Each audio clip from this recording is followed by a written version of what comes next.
So yeah. Also happy Lunar New Year. Happy Lunar New Year. Lunar New Year to all who celebrate, and happy Black History Month.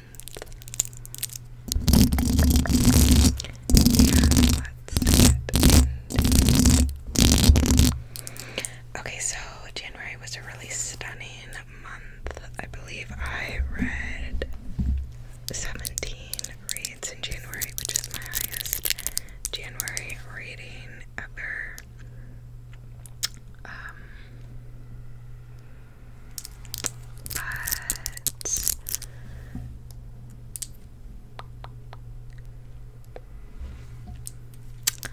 But yeah, some of them were super short, like hour to 2 hour books, and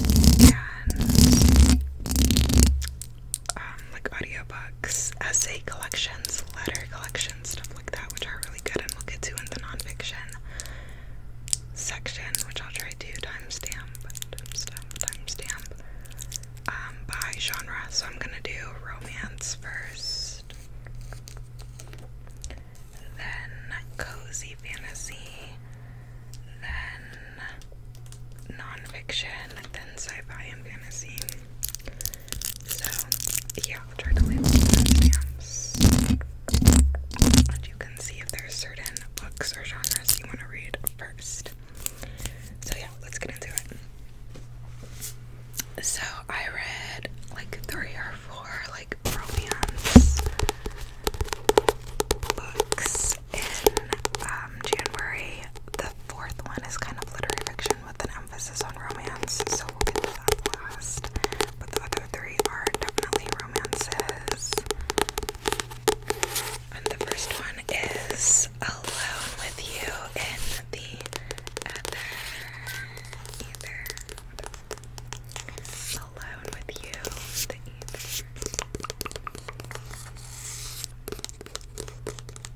Okay, why is it like showing me the thing? Like, oh my gosh, take the thing off. I don't want to see the break. Oh my gosh, I don't know why. Ugh, my phone is like making me mad. But yeah, this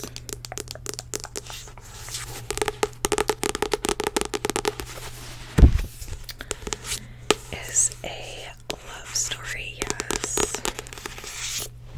It's by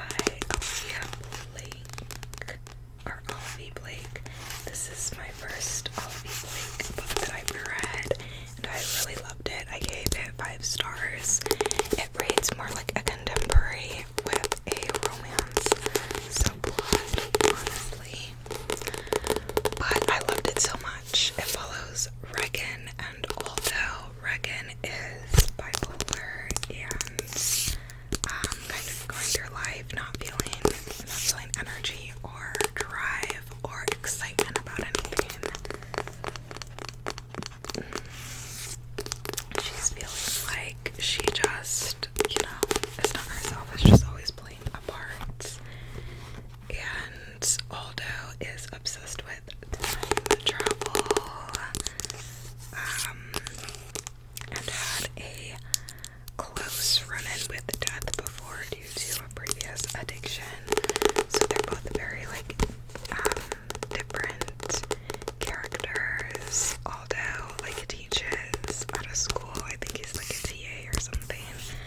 And his reviews on ratemyprofessor.com are like, don't take this guy, he's so horrible. So yeah, they're very interesting characters. They're unlikable to an extent. They're definitely unlikable at points, but they feel so real and raw, and I just love the way they were portrayed. I underlined literally so many things. And yeah, I posted some quotes from this on my Insta. But yeah, I just really loved it. In the afterword or whatever, Olivie says, I'm having trouble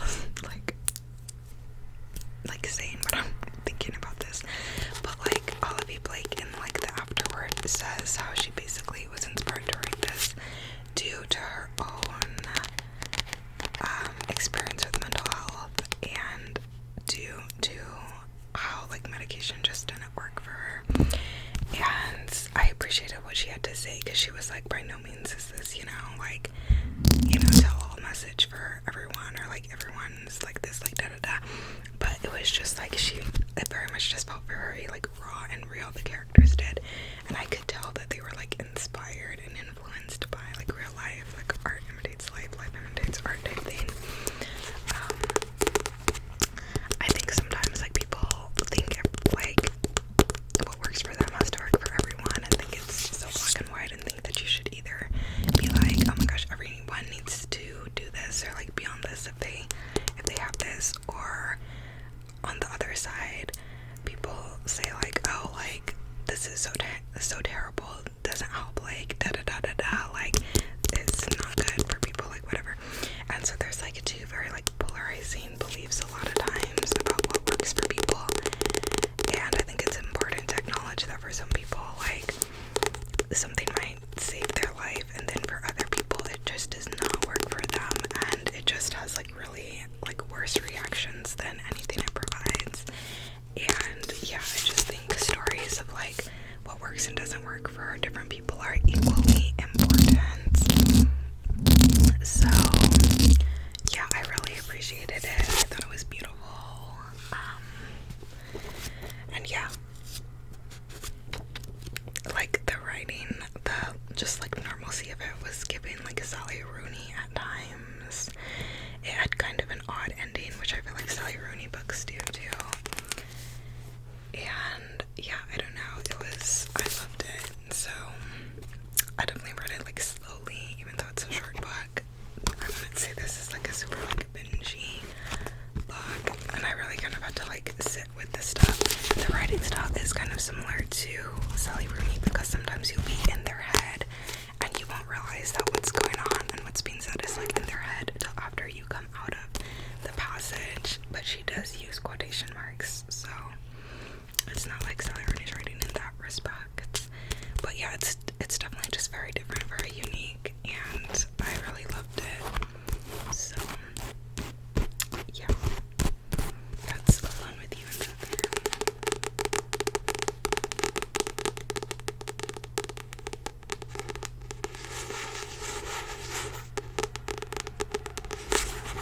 Alone with You in a love story.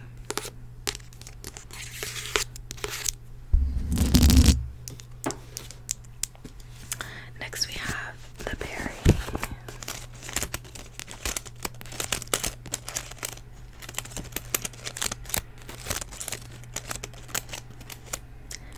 By Mquiston.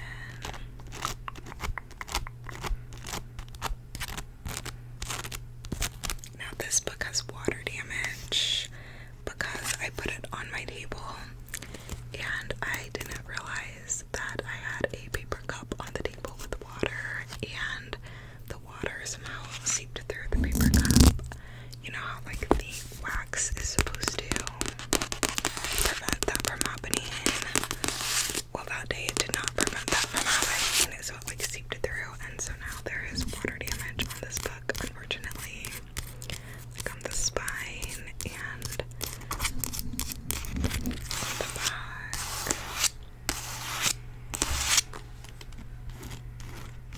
And it has nice sprayed edges, so that's unfortunate that there's water damage on them. But regardless, I loved this book. I put tabs in simply because there were some stunning quotes that I really wanted to read in this wrap-up. And yeah, this was so beautiful. This tells the story of Theo and Kit, and they were together dating, and then they broke up, and they had this food and wine tour booked, and they weren't able to get refunds for it. So they both had the same idea to finally like take the voucher from the trip that they gave up on like the last year that they had the voucher valid for. So they go, and then they're surprised to see that their ex is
much like pining in this book. I love it.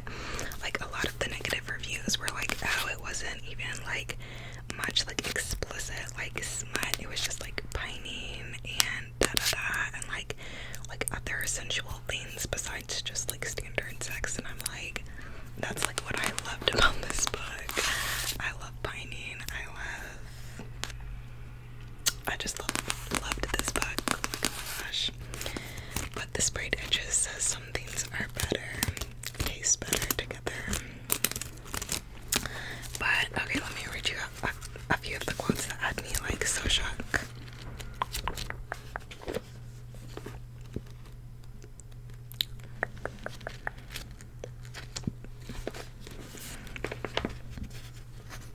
Okay, this one on bisexuality.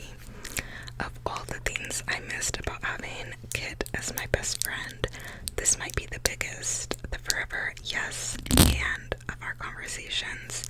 Every thought a continuation of the last.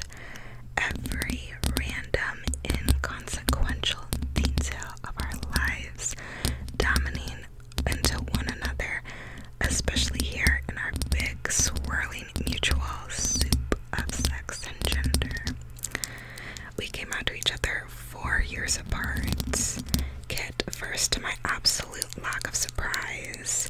Based on how he moved through the world, I'd always suspected he was either fruity or engaged in some kind of spiritual romance with the cosmic essence of the earth for which there was no human words. I should have known then that I was bisexual too. We understood each other too well to not be the same. So that was the first quote about like gender and sexuality that I was like, that is absolutely so stunning, so stunning. I related and I was like, that feels so real.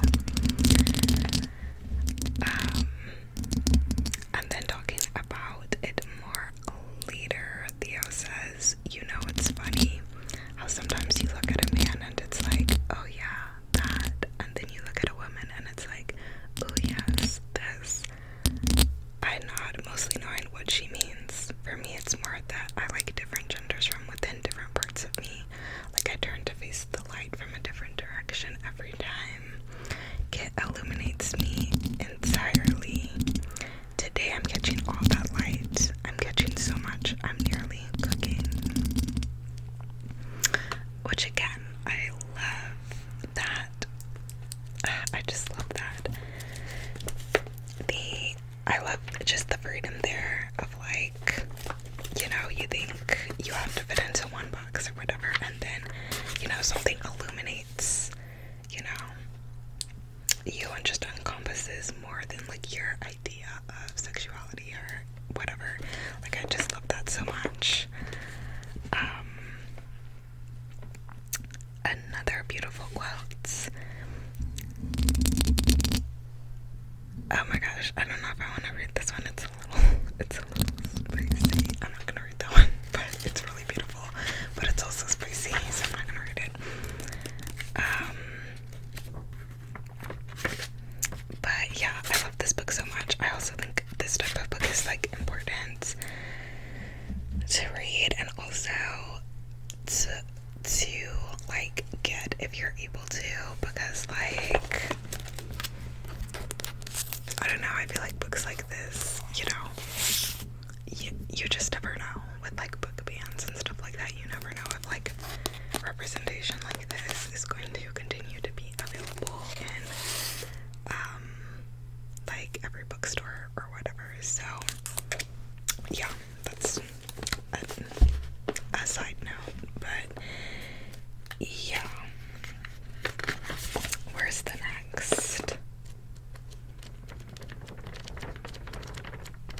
quote?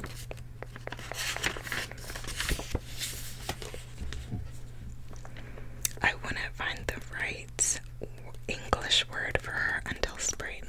Kit is also from, I want to say France.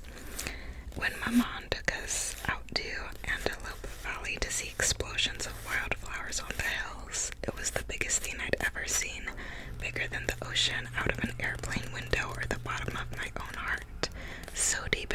so much of everything at once. We were 8 years old and Theodora was smiling. I learned the names of all the growing things I never would have seen back home. Lupine, fiddleneck, western blue-eyed grass, California poppy, Theo, super bloom. Love took root in me before I even knew its name. Theo was a super bloom. The petals stayed. Love that. Just so stunning. So lovely.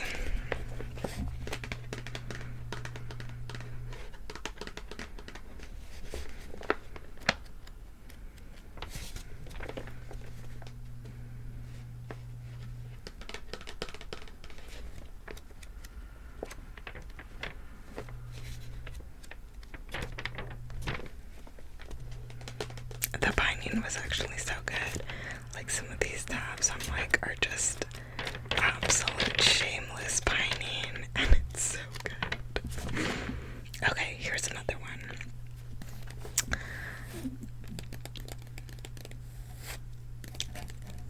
Finally, when the crowd thins out, I reverently approach the birth of Venus.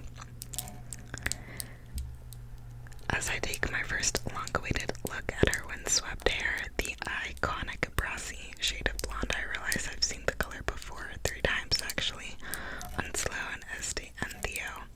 Venus is a flower day strawberry. Okay, blah blah blah. It feels strange to see something of Theo in a depiction of the divine feminine. I've never really seen any woman in Theo. Here, Theo would say, well, technically. Okay, but I have occasionally seen something else. Some eternal, affable quality present in this painting.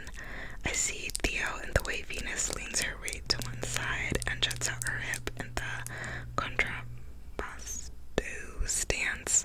Theo's jaw and chin in Venus's face. Theo's subtle smirk in the shape of Venus's mouth. Theo's laughing vitality in the way Venus's hair flies. The longer I stare at her, though, the more I begin to see bits of myself, too. Her gaze, the fluidity of her body, the way her fingers lay. If Theo were here, would they recognize me the way I recognize them? Would they wonder the way I'm wondering how it can be that we've met here in Botticelli, curling out of the sea foam? I pictured them a few streets away beneath David, the monument to masculine beauty, finding us in him like I found us in Venus, comparing their thighs to his thighs, my lips to his lips, their knees, their shoulders, my waist, our collarbones. I hope Theo looks at the lovingly honed marble and sees the places where their own body holds as much of the divine masculine as he does. I hope it makes them feel known. I stay there with Venus until 2 minutes before up. She fills me with dreams of Theo and me. So I thought that was so beautiful. Like, talking about how he sees Theo in Venus, how he sees Theo in David, how he sees Theo in these different, like, masculine and feminine personas. Like, I just loved it. And then later, he says, when I first moved to the US, I thought Theo might have been one of those cowboys from the American books my dad bought me. Cowboys, flowers, David, Venus, Theo. I don't know how I didn't guess it sooner. I certainly felt it long before Theo put a word to it.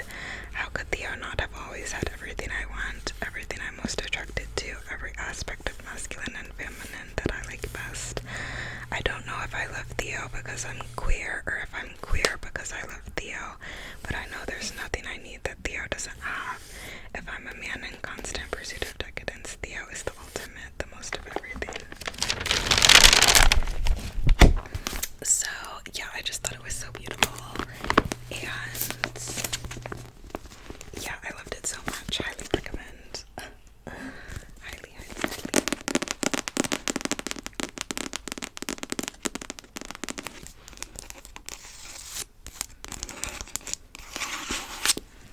And next we have another lovely queer romance.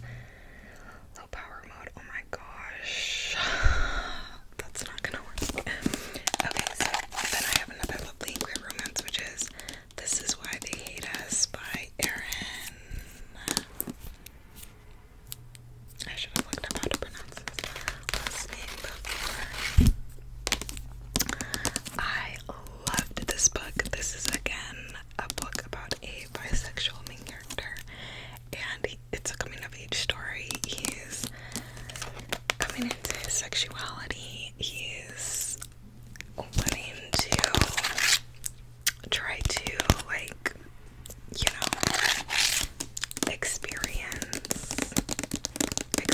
his sexuality with dudes, and he's also dealing with the fact that his parents are Catholic. Are they Catholic? I think they're Catholic. And that he doesn't know exactly how they'll react. Like, he does have loving parents and he knows they love him, but he doesn't know how they'll react, especially and specifically with, like, their Catholicism. And he's in love with his friend, which, can we talk about this cover? First of all, this cover is an ode to the bi flag, like the pink into the purple with the blue. And then if you take off the cover, it's pink and blue. So it's definitely like an ode to the bi flag. But yeah, this book was so good. It was so sweet. It felt authentic. The characters' identities felt authentic, and the author has said that he's also bisexual, and it felt like a very, like, authentic, cool portrayal. I feel like I don't see as many like mainstream portrayals of bisexual dudes, and I feel like sometimes there's, like, a big, like, double standard about, like, men being bisexual. I was watching a podcast where this girl was talking to, like, one of her best friends, and they were talking about sexuality, and they were both bi, but the guy was saying how he doesn't want to, like, post at all about any relationship in the future, and he was saying specifically that he knows that if he starts dating a girl and he posts with her, or she posts with him, he said he knows that people will comment on their posts and be like, girl, I got something to tell you, like, and basically trying to tell any female significant other that, like, oh, like, your boyfriend's gay, like, da da da. And he basically, like, shared this, and the girl was like, oh, she was like, oh, like, actually, you're right, like, I can totally see people doing that. Like, we see that all the time, like, people commenting on people's posts or whatever, and if they're, like, if a girl's boyfriend, like, has any, like, feminine attributes, or, like, does anything feminine, people are like, honey, I got something to tell you, like, da da da. Like, people are so obsessed with men only having, like rigid masculinity. Like, honestly, it's weird. But anyways, I say all that to say, I feel like I don't see much representation for that, like, in the media, and I really enjoyed and appreciated this representation in this book. And yeah, the characters were just, again, felt like real and authentic. There were also a lot of funny, like, really funny moments in this. And then also, there was also, like, mental health representation in here. Our main character also was dealing with some mental health stuff, so I felt the representation there, and with therapy and how it can work, but also feels like it doesn't work, and how it's different for everyone. I thought that representation was really good too. And yeah, I just really loved this book, would really recommend it. It's YA, it's sweet, it's fun, it's funny, it's just so cool, such a good time. So yeah, this is why I paid.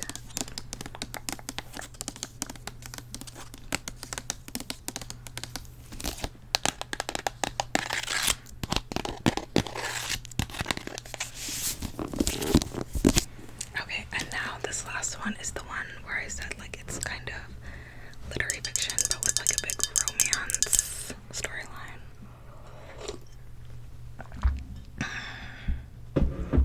And this is gonna be a real hot take. So buckle up, because I'm about to rant. Okay, I hated this book real bad. So if you liked this book,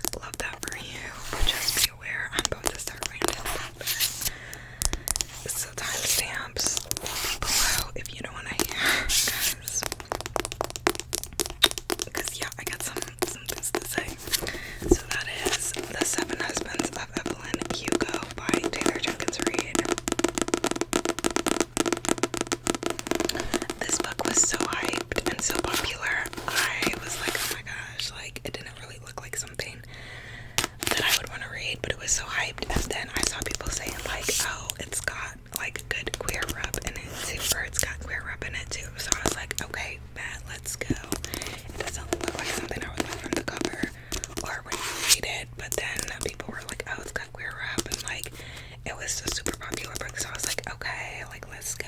I'd only ever read the little novella by Taylor Jenkins Reid, the After I Do one about like a married couple, whatever. So I was like, okay, I really want to read a full book by this author, like da-da-da. I hated this book. I hated it. I hated it. Like, I hated it. Like, where even to begin? I just hated it. Like, I think the representation in this book is awful. Like, is piss poor awful. Like so bad. Like, those 3 books all dealt with important topics, and they all dealt with it well. Like, Alone with You and the Other, like, I could tell why am I like not thinking of words right now? I could tell the bipolar rep felt very like authentic, and the like neurodivergent rep felt very like authentic. Then in the pairing, like I felt like the bisexual rep again was very authentic. It just felt authentic, and same thing, and this is why they hate us. Like, those all felt authentic, and the racial identities, and this is why they hate us too. Like, we had a minority main character, and his main love interest was also a minority, and their ethnicities felt authentic and real. This book, I felt like the representation was awful, was so bad. Like, so bad. On so many counts. The bisexual rep, the mixed rep, the black rep, apparently the Hispanic rep, from what I've read from Hispanic readers who have also talked about it. Like, this author tried to cram like every identity and thing into this book and make it be like about those identities, not just characters who have these identities but are like going on this other adventure. No, she made this book about their identities while not being like any of these identities. Like, it just felt very out of touch and very just like icky. Like, there was so much biphobia in this book, and like, I understand it was supposed to be like to make us like sympathize with Evelyn and be like, oh, she's really going through it, like these people are really trying her, but I'm like, you did not need to cram so much biphobia into this book, and it coming from an author who has said that they're not queer is just the actual ick. Like, ew. It just does not feel right. And then, like, it was just so bad. Like, speaking of the biphobia piece, like, every person that Evelyn was like, you can't like this and this, like, you're either a lesbian or you're not, like, you're either straight or you're not, like, you da-da-da, like, no, like, every person she was with invalidated her sexuality. Then Evelyn in her personal life was like such a terrible person. She ruined a black man's life, and it's supposed to be some girl boss moment, and it's like, no, you just ruined a black man's life for no reason, and it's used as a device to try to be like, oh, what women have to do to get ahead. No, if you have to get ahead by devastating the lives of another marginalized group, then no, that is not a girl bossing moment. Like, get the fuck out. Like, I was just so enraged with this book. It was just so terrible. Evelyn was a terrible person. Most of the other characters were like it was just so bad. So bad. The representation was so bad. There was supposed to be mixed representation in the girl who was writing Evelyn's story, and again, it just seemed like she tried to throw in every identity into this book and like make every identity have a story for like brownie points, and it's like, don't write about it if you don't get it, if you're not in touch with that.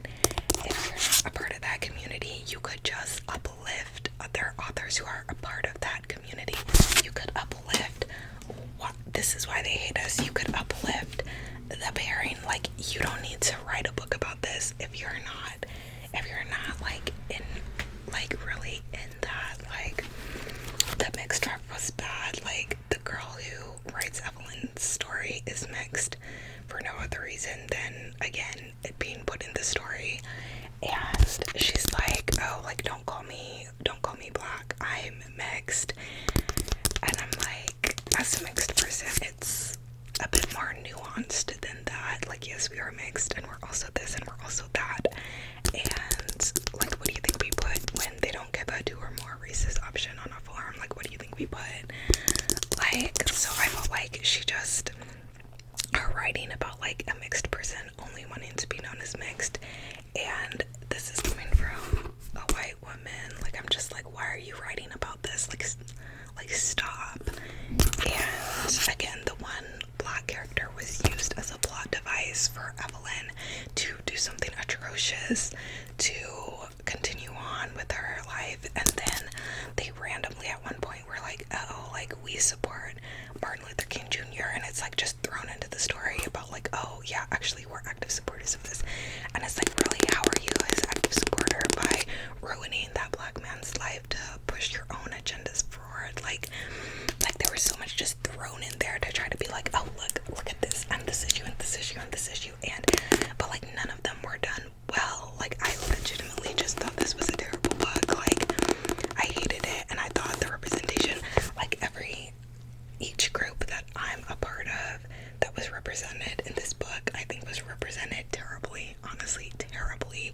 And then I looked up like what people were saying about the Hispanic representation, because I was like, I don't know about that one, but I wonder if it's just me or if people in these other identity groups that she's like making be a whole storyline in here also feel icky about the way that they're being portrayed in this. And sure enough, like, a lot of Hispanic people were being like, why is she, like, does she keep writing about like our identities like this? Like, the whole thing was just like very weird. It's like when people in the workplace like try to like do like a day or like whatever to honor like a specific day or a month, but on that day or month they push like offensive stuff to that group.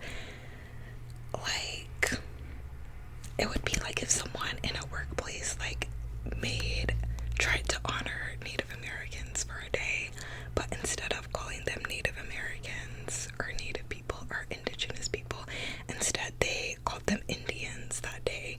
It's like when in Black History Month companies talk about slaves instead of enslaved people, or talk about all black people like coming from Africa, and not taking into account that we come from different places and that we have different ethnicities. Like, it's just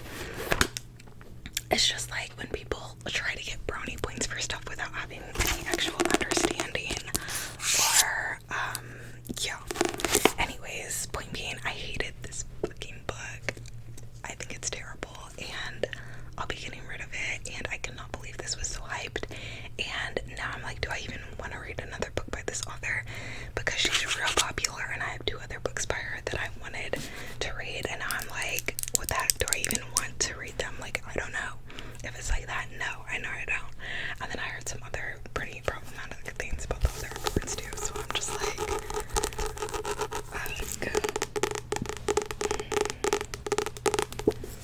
but next, let's talk more positively. So next we have the cozy fantasy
about a witch who grew up in isolation and then, you know, always craves community, and then is hired by a family who has these young witches who are siblings and need someone to teach them how to basically be a witch without accidentally, like, losing control and, like, ruining everything around them.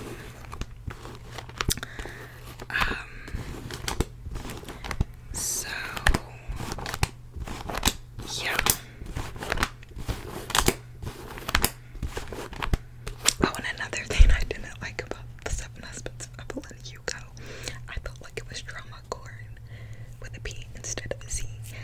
And drama corn about identities that the author isn't a part of. Like, it's like how I feel when the only black movies that get recognized are slave movies, and it's like, oh, they really just want to see us, like, in pain and down and dirty. Like, they never want to show up for movies about black joy, like, about successful black people. Like, no, it's always, like, a slave movie. Like,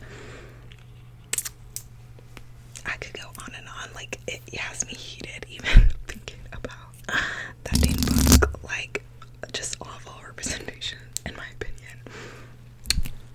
But anyways, back to the Secret Society of Irregular Witches. This was so cute and so cozy. I just love the cozy vibes of it. I thought it was really sweet. I kind of related to, like, the isolated childhood type thing, and it was just so cozy, so sweet, so fun. The only thing I didn't like was it started to drag towards the end for me, and then also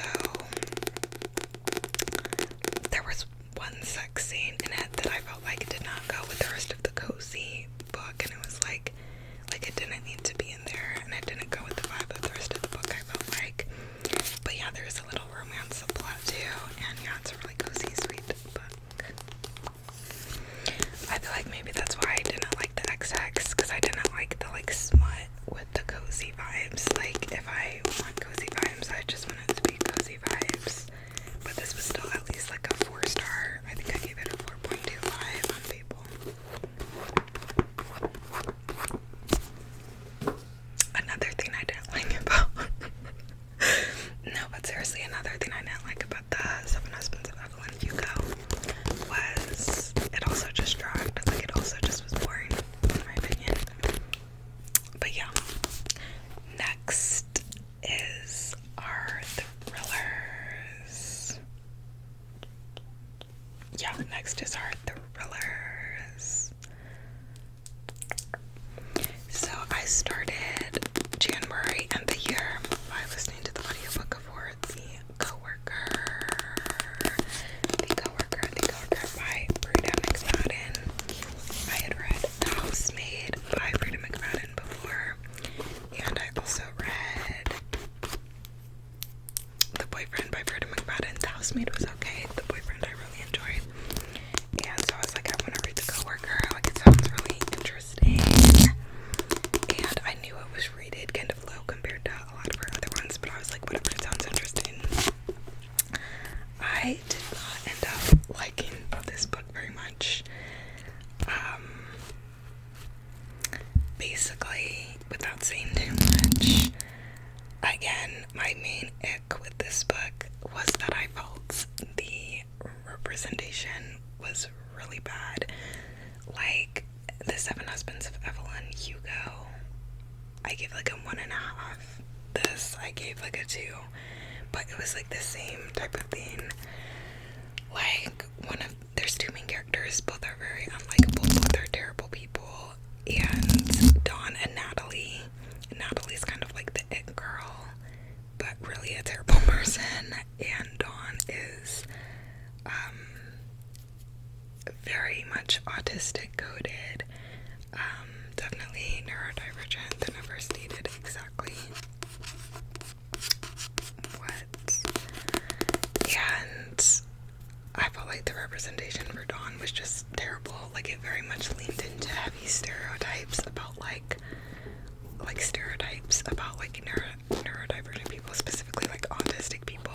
Like, people love to try to blame things on a person having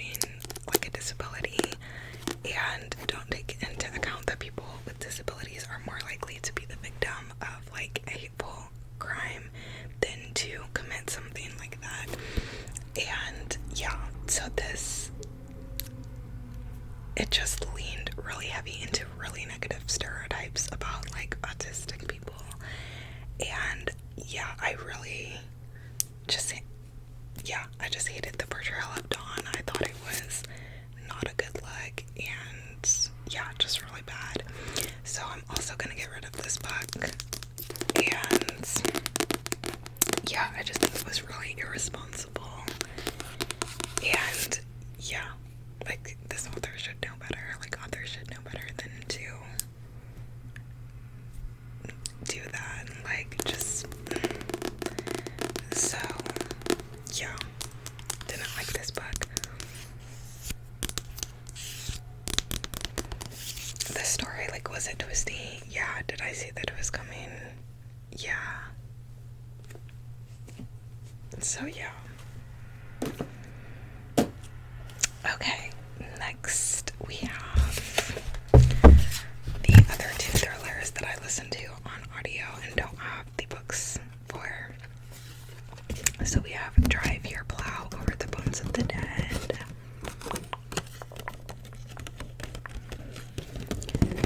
This I read because I saw Dua Lipa posted about it and was having her book club read it. So I listened to the audio for it, but I also didn't care for this one, to be honest. I don't know, I had a mixed bag in January. Like, I had a lot of 5-star rates, but I also had a handful of books that I didn't care for, and this was one of them. The story basically is this elderly woman is upset in her town about the treatment of animals, and then people start randomly dying, being killed, and she's really into astrology, and she says that if you look at astrology, you can see why these people are dying. And these people are all also like hunters, or like people who like are kind of like go after animals essentially. And so a lot of the book is like kind of like intense vegan messaging about like just kind of on the more intense side, like she's completely against, you know, any type of like hunting and whatnot. And yeah, she goes on lots of long monologues about it and feels very passionate about it. And then the other thing she goes on long monologues about is astrology. But the astrology takes I felt were really weird.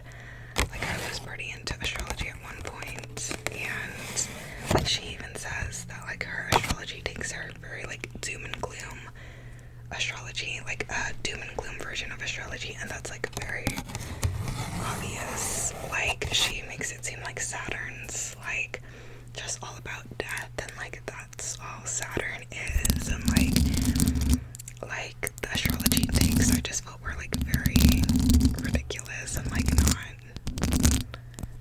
like they didn't feel super authentic to me. So yeah, and then the intense like vegan stuff I felt like was the like descriptions she gave very much like grossed me out, and yeah, I just didn't care for it. So that was that one, and it didn't really lean into the thriller aspect.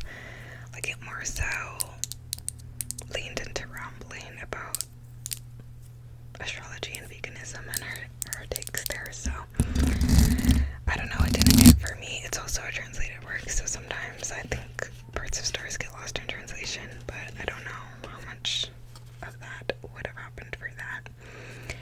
And then I listened to the audio for Monday's Not Coming by Tiffany D. Jackson. This has a really cute cover.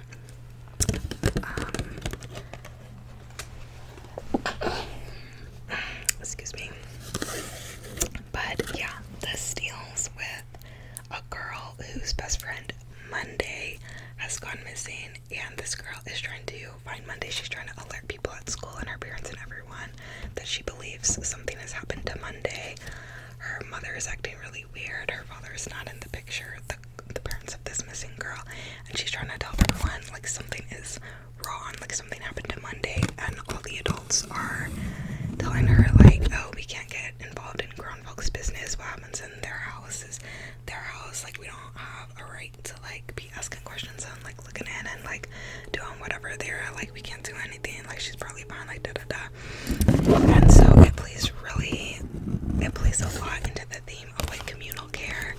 Like, how much do we owe each other? How much should we, like, step in when we have concerns for other people's lives who are, like, in a different family or whatever? Like, and I think it also highlights how abuse can go on unchecked and result in devastating consequences, because we're also, like, individualistic, and we also have this mindset of, like, what happens in their family is their family, like, that's them, we gotta stay out of that, like, da-da-da. And yeah, it was really sad, it was really poignant. Also, Monday's black and the main character's black, so it also kind of touches on how, like, black children are not given the same, like urgency around, like, looking for them if they're missing and, like, stuff like that. And yeah, it was a really good book. It was really sad, really riveting, and yeah, it's Monday's Not Coming by Tiffany D. Jackson. I definitely want to read another book by her now.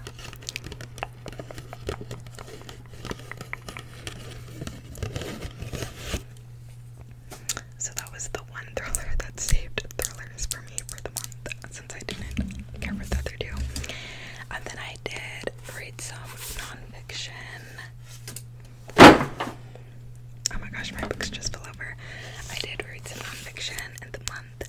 So I had read the first third of All About Love by Baldwin, like 2 years ago, and then never picked it up again. And I really liked the first third of it when I read it, you know, a year ago.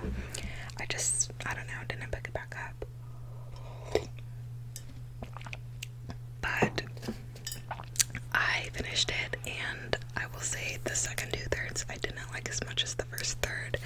The first third had some really good stuff about, like, abuse and how parents teach their children that abuse is love when they tell them, like, oh, I hit you because I want you to learn, or, like, whatever, the whole, like, spare the rod, ruin the child, or, you know, whatever that quote is.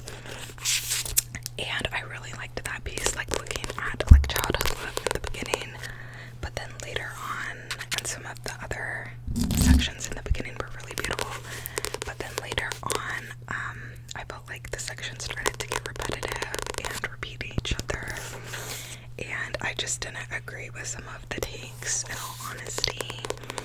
Like, she referred to the girl that Clinton had relations with in the office, like, she referred to her as, like, selling out her story due to greed, and I felt like that lacked nuance and lacked any recognition of the stark power imbalances from a prez, and, you know, a young girl, like, hello, power imbalances. So I felt like she was kind of victim blamey there. And then she also said something about, like, mothers teach their children love and spirituality, but then look the other way when their kids start bringing in money from drug deals. And I was like, that's a large jump to make. Like, that's a real large jump to make. Like, I understood what she was saying, but I was like, okay, let's slow our roll a little bit here. Like, that's a really large jump to make. So I did not like that. And then, yeah, just some of the way she talked about, like poor people and how they could use the energy for this to get jobs or whatever. Like, I just felt like it was lacking a lot of nuance and felt out of touch at times. So, were there parts that were stunning? Absolutely. But were there parts that also I felt were pretty out of touch? Yeah, unfortunately. So, yeah, I think it's one of those books where it's like, take what works for you, take what's, like, a positive, like, you know, whatever, and leave what doesn't. So, yeah.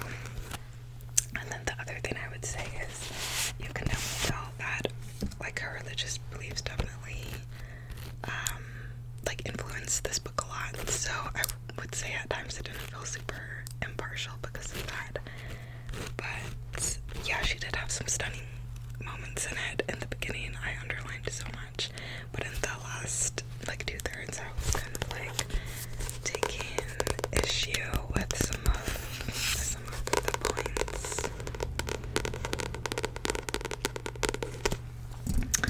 And then I listened to The Fire Next Time by James Baldwin, and this was absolutely stunning. It was about the Black experience in America, and yeah, it was just so stunning. It's only like a 2-hour audiobook if you want to listen to it, and yeah, I highly recommend it. It was so good.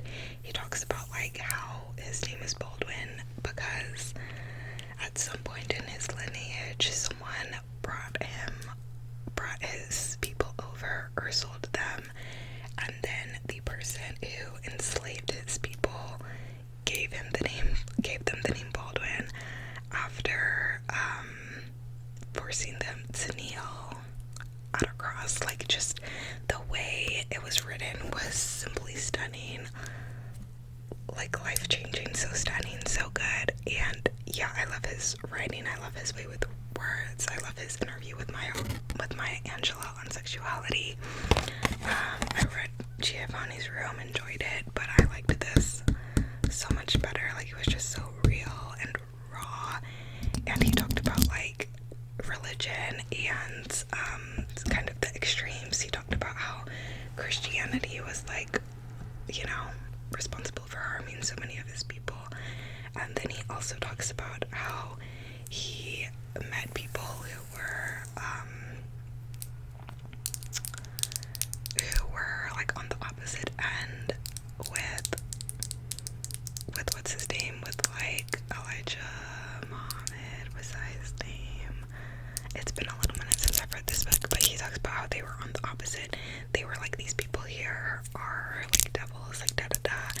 And so then he was like, these people were like telling him you couldn't have white friends, and then these people were hating Black people. And like, he talks about like how religion in both scenarios was used to like hate the other person, the other people group.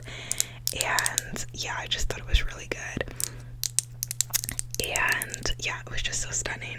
Honestly, highly recommend so much. And then I read Martin Luther King Jr.'s letter from Birmingham jail, and well, I listened to the audio again. It was like a little more than an hour's audiobook, and again, it was so good. And he talks about basically like his disappointment in the church and how they're so quick to condemn like riots or protests, and have no concern for, you know, giving people freedom and stuff like that. And then he had this really stunning quote where he said, just as the Apostle Paul was compelled to spread the gospel of Christ, so am I compelled to spread the gospel of freedom and take it beyond my own home. I was like, that is so stunning. Like, both of those had such stunning passages, and yeah, it was simply stunning. And then I also listened to Letters to a Young Poet by Maria Rilke, and this was letters back and forth between a young poet and an older one, and the older poet is being like, you know, be wise, don't enjoy too much excess, whatever. And the young poet is like, I'm young and there's much rebelliousness in me. And it was, again, just really good. So yeah, Letters to a Young Poet was just really beautiful. Little nonfiction with good commentary on criticisms on religion and comments on gender and all that. Lovely. And I listened to the audiobook for Jada Pinkett Smith, which was called Worthy, and I enjoyed this. She was very vulnerable, very open in it, which I loved.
liked their cousin Hale. Like, he was barely in it as well, and then she had this new guy. He was like centuries old, and she hated him so much, but it like wasn't matching. Like, her hatred for him was not matching all the things he was doing.